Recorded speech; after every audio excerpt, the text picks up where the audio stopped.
Hey, it's me, the Benana. The Benana. And I figure if it's Halloween, I should try to be a little more creepy. You know what I mean?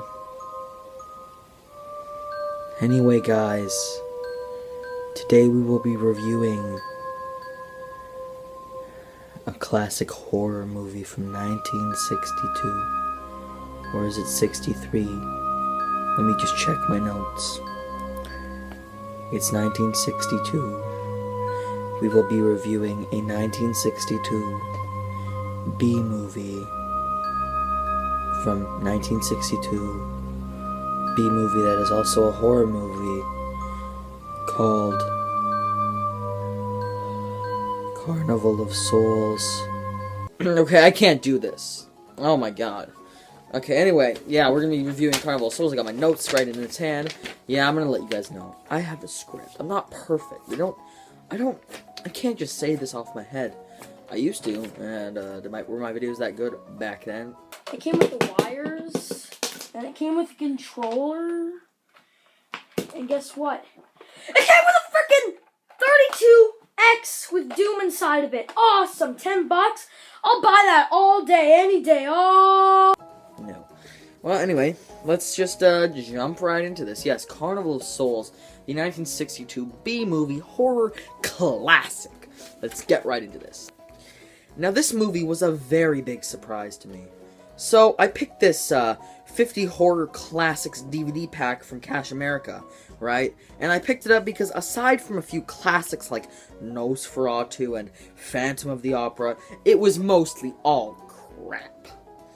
And one day I decided to marathon these crappy movies. Now, the very first movie I popped in the DVD player was one called Carnival of Souls. When it started, it looked like your average, crappy, generic 60s B movie. But as the film progressed, I realized how much of a gem I was watching. Carnival of Souls was not just any B movie.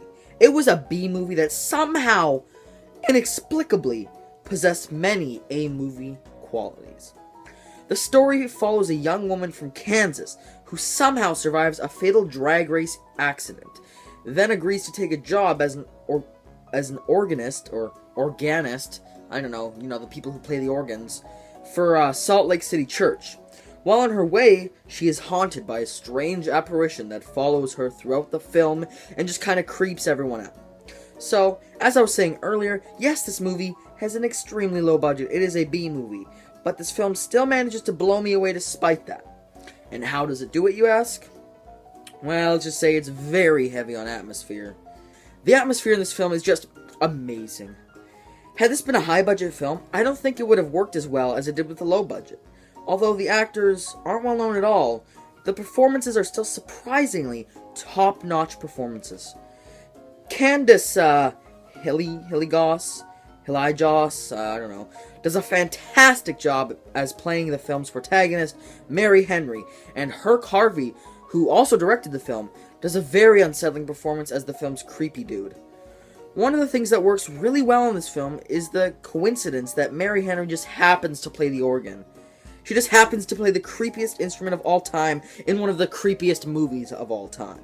And she plays pretty well, in fact. The organ music is very unnerving, and it may even send chills up your spine. A cool thing about this movie is that one of the masterminds of horror, George A. Romero himself, found lots of inspiration in this film for his Living Dead movies. Yes, those movies. Night of the Living Dead, Dawn of the Dead, Day of the Dead. Some of horror's greatest films were inspired by Carnival of Souls.